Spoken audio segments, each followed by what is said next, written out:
So today on Craigslist Civic, we're going balls deep.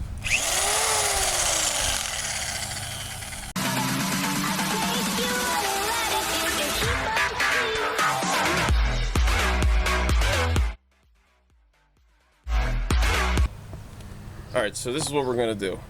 We're going to take this ball honer. This is a Flex Hone 240 grit silicon carbide. It's a 3-inch. I'll show you I'll make a link in the description on where you can get one of these. I got this off Amazon for $29, I believe. What we're going to do, we're not doing a full hone, we're just going to deglaze. So the Flex Hone instructions, what they tell me to do is do 20 to 45 seconds of passes at 5 to 800 RPMs, not to exceed 800 RPMs, and they want 60 to 100 strokes per minute.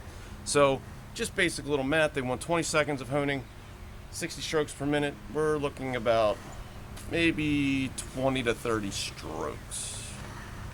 Got to keep a consistent speed. You got to be spinning when you're going in, spinning when you're going out. Let's get to it. Ready? We got to start counting in our head.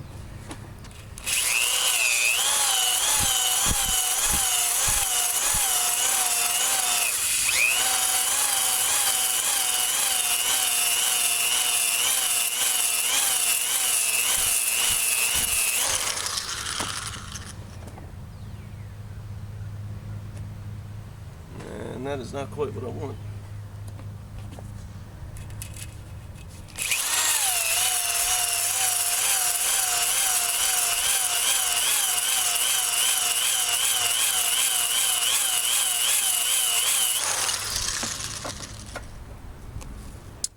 Yeah. It's number 2.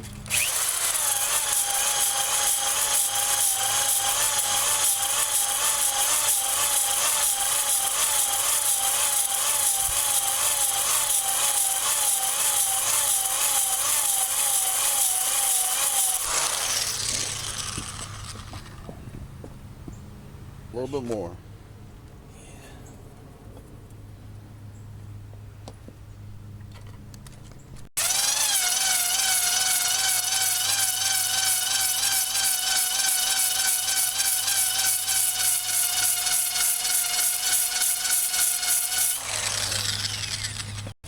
Cylinder 3.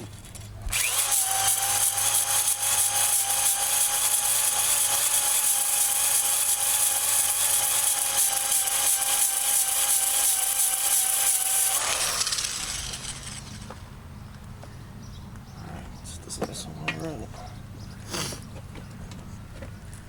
Ready?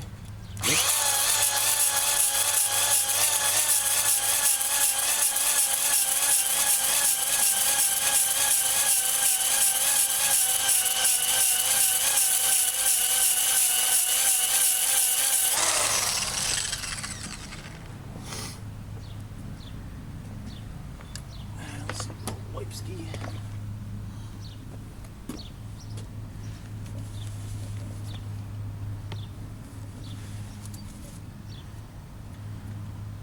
Oh wow, that one turned out really good, actually.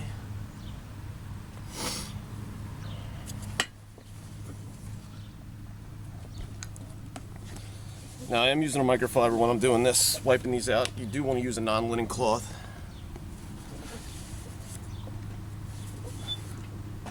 Oh, and that one turned out really good too. Alright, so what we got going on here, I don't know if you can be able to see it on camera, but all cylinders turned out pretty decent. I can't complain. I mean, I probably could. There's a little scoring going on here and there. It's really not a big deal. Once the rings seat and it goes through a heat cycle, it should be okay. So the next thing I'm going to do is I'm going to show you guys how to gap some piston rings. So what's going on, guys? So we're back here today. It's another day, obviously. Ran into some technical difficulties. So what we just did, we just ball honed this engine.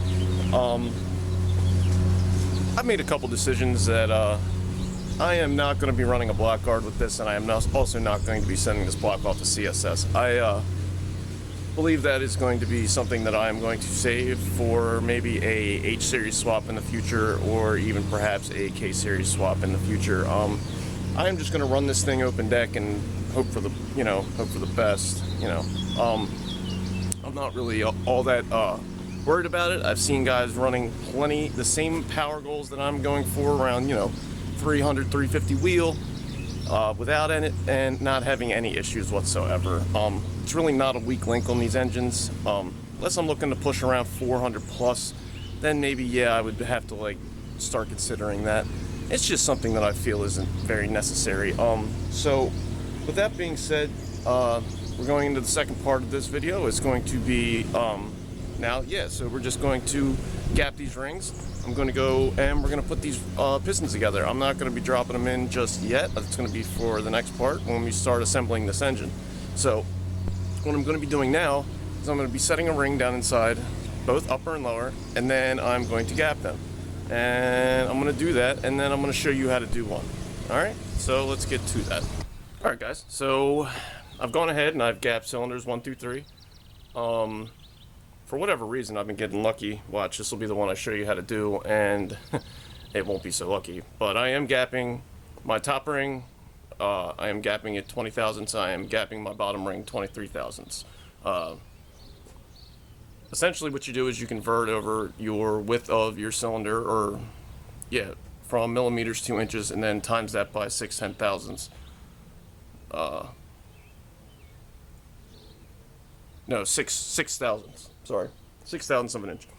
Which in my case, it comes out to something like, I don't know, like rounded off 18 thousandths or something like that, which is way too tight of a gap for the power that I'm looking for. So I'm going to, I opened it up a little bit. It's not going to hurt. I mean, if it smokes a little bit, then I'm not really so worried about it. So this is how we're going to do this. Now we have all of our cylinders laid out here.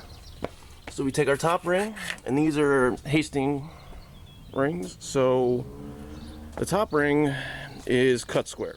Some of these will be labeled, they'll have a scraper that goes up.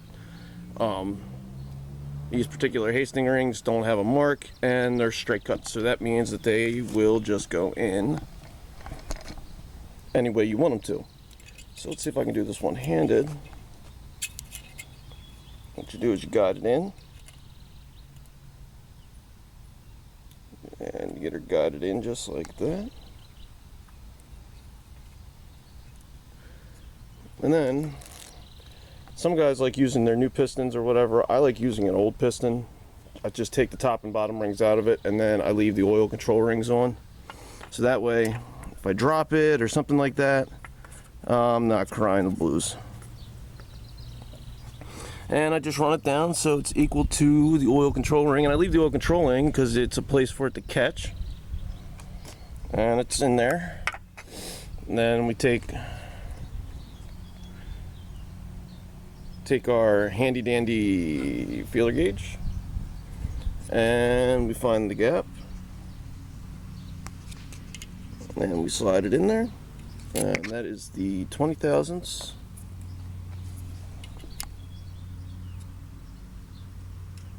And we push her home, and lo and behold, this one needs a little filing, so go figure. So what we're going to do is we'll pull this out of here. Now what we do is we come over. Okay, so we have our filer.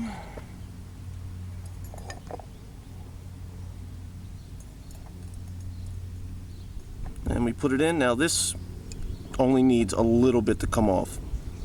So we want to be very easy with it, because these wheels will take off a whole lot of material very fast.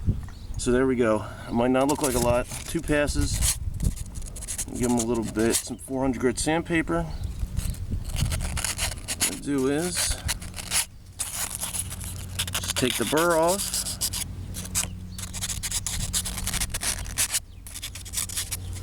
Okay, and then what we do is we come back over to our block.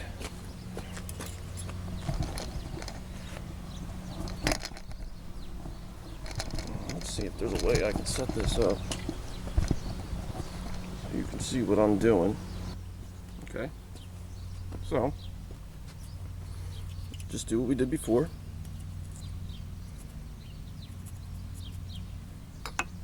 Take our piston.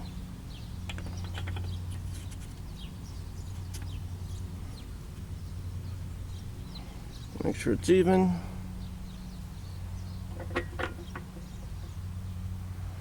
Take our feeler gauge, 20 thousandths, and bang.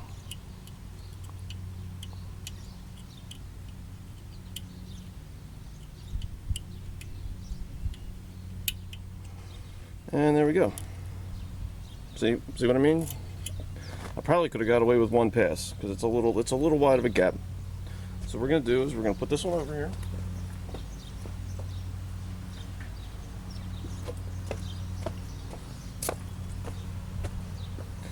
Now this is our second one. This is our second ring. It's a scraper ring. I don't know if the camera will pick it up, but there is a little groove on here that scrapes down the oil on the cylinder itself. And these Hastings rings, they are marked with a dot. Let's see if we can get her to focus on that. Probably not. Now these have been just a little bit small. So let's get her fed, let's get her started. Take our piston.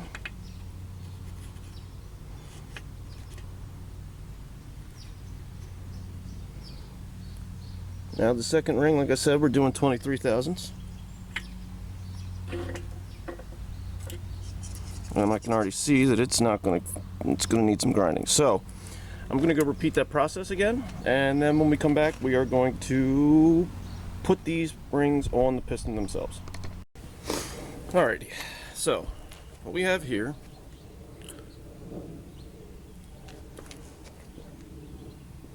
is these are 75mm Vitara aluminum pistons. Okay. They are not forged, but they are reinforced aluminum. That's why they're very popular. I also went with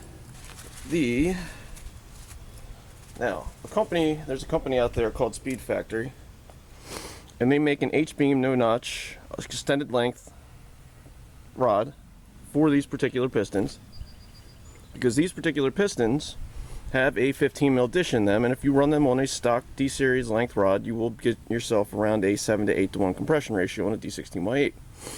So there's a company out there called speedfactory.com, but they have like a 1.5 to 2 year back order on their extended no notch H-beams. Well, thankfully there is a company out there, and I'm not sponsored by them in any way, I'm just glad that they exist. It's called P2PO, and you can get them right off of their website, and they are the D16 Vitara spec. So it brings the compression up to around, we'll just say 9 to 1, just to keep things simple, which is right where you want to be. I mean, you know, ideally I'd like to be 9.6, which is stock compression, but that's not going to happen. So,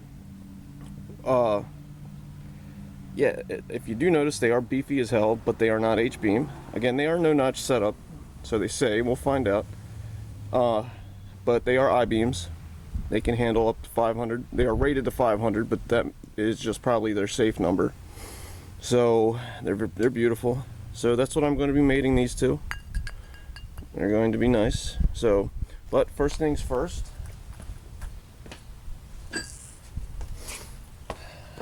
So let's get this on here. It's the oil control ring. Okay. So all we do, we take our oil control ring, and this one you can be a little easier with, and you just slide her home. Okay. Now, you notice I didn't gap these little ones. There's two of these that go on, two of these little guys. I didn't gap them. There's no need to gap these. So they're very thin. Anybody that's ever broken a ring will understand what I'm talking about. I'm trying to make sure this is all in so you guys can see this, and you just bring her up, and ideally this first one you want to get, well, it would have been nice to get it on the top, so since that is the case, now we're not going to do that. We're going to... I want to make sure I'm showing you guys this.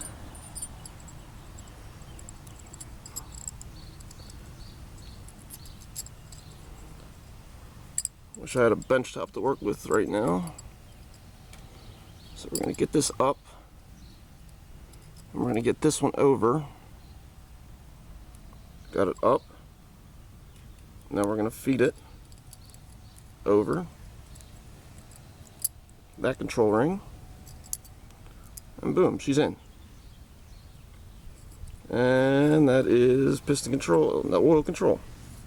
So, after that, we're going to go with our second ring. Remember, that was our notched ring. Now, this might seem overkill to a couple people, but for anybody that, like I was just saying, anybody that's ever bent or broken a steel piston ring, these little guys are a lifesaver. So, you take that, remember, like I said before, notch side up, or dot side up, I mean, and boom, they're in. That's it. That's it. And then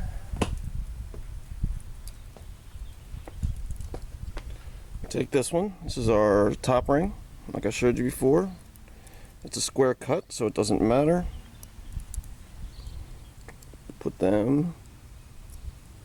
Let's see. I love this camera. It's so much fun. Put them in there like so. It doesn't matter which way it goes. And a lot of guys, they can feed them in. They won't matter. It doesn't matter to them, but it matters to me. So, these are ARP 2000 fasteners, piston fasteners. When they come from, we're using a 11 mil 12 point. Now, when you get these things, they are going to be on there. They seal these things up super tight. Doesn't matter what the brand is. So, I got a 25-inch breaker bar and my 11 mil 12 point. And I'll tell you, these things are on there. So what we're doing here, backing these bolts off just a little bit.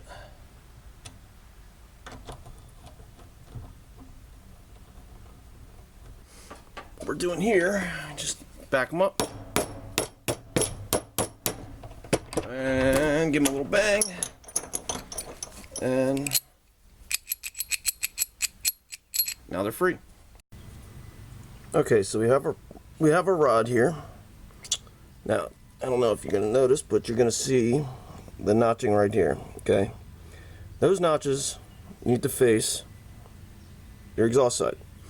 So, on a Viterra piston, normally, on a regular, any other piston for a Honda, the arrow on inside the piston, it's on the top of the piston itself, always points at timing. With the Vitaras, it's backwards because the Suzuki Vitara engine is like a it's like a K series. It spins clockwise. So if you do notice, larger reliefs are going to be on the top. That is going to be your intake side, and the smaller reliefs are going to be the exhaust. It's going to be, okay, it's on the bottom here. So just keep in mind the arrow points left. It's going to point left towards the transmission, and your intake or your exhaust is going to be notched. So when you're putting them together, essentially you want them to, the arrow to point left, and you want the notches to face you. That's as simple as it gets. So what you do is you take one clip and you put it in, okay? And once you do that, you take your pin. Oh, where's my pin? There's my pin. Okay, Now these pins, they come with a little bit of, it's like this anti-rust stuff on it, so don't go thinking that, you know, that's good enough for just slapping them in there, because believe me, that stuff is not, all it is an anti-rust coating. It'll wipe off with your fingers. Thing is, you want to make sure that these things have you don't have to go overkill, but you do want to put a little bit of assembly lube on this pin before you slide it into this piston with this rod. And the fact being, because when first time you start this thing up, there is no oil going to be on this at all. So unless you want to score it up and you know, have bad things happen, I highly suggest a little bit of assembly lube. And it doesn't have to be a whole bunch, you know, just, you know, that little bit right there. Okay, and we just rub that in. I probably should be wearing gloves for this. Okay, pin's nice and lubed. A little dab of this will go a long, long way. There's my rag.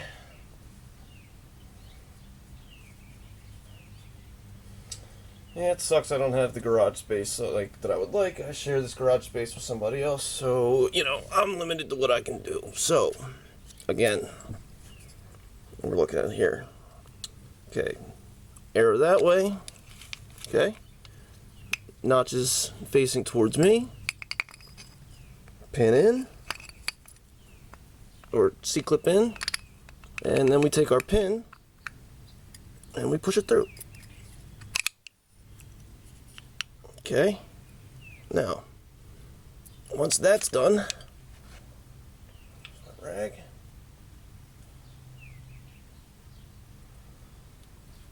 okay, take the clip.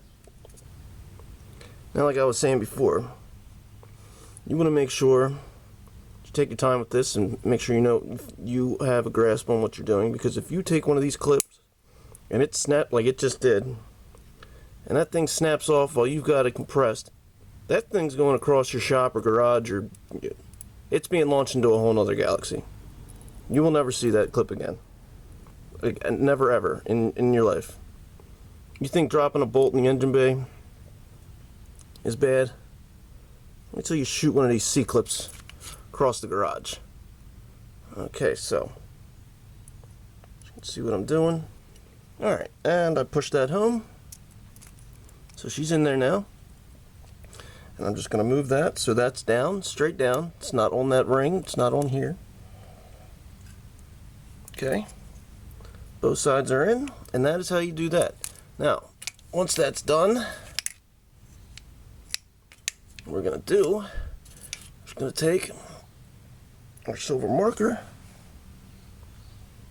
and then we are going to mark one.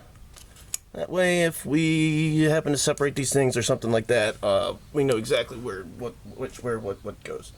And that, ladies and gentlemen, is how you assemble a piston and a rod. The second part of this video is going to be a two-part. Second part of this is going to be a two-parter. And, yeah, so that will be me assembling this engine and putting it together. I did find a P28 ECU in the junkyard. I do have Honda on the way now. I probably will make a short video on how all that goes together. It's a little more involved. I don't know if something you want to see. I don't know, but I'm going to try and start making more fun videos. Because once this engine's together and it goes back in, that's what we're going to do. We're going to start making fun videos. I know this is all like tedious, like stuff like that, and you know, nobody really wants to watch anybody put stuff together unless that's what they're looking for. But you know, I like having fun. I like watching people have fun. That's, you know, I like watching YouTube channels where people do car stuff, but they also have fun. So that's what this channel is going to essentially become. All right. So till the second part of this build comes along, like always, like, comment, subscribe, and, you know, share if you can. But yeah, hit that like button if you do like what you're seeing. Yeah, like I said, it might be a little boring now, but it is going to get better. You know, drop a comment. Let me know what you think, if you want me to do something else or whatever the case may be as far as, like, you know, your opinions on stuff. But yeah, let's Stay positive and stay classy. Love you.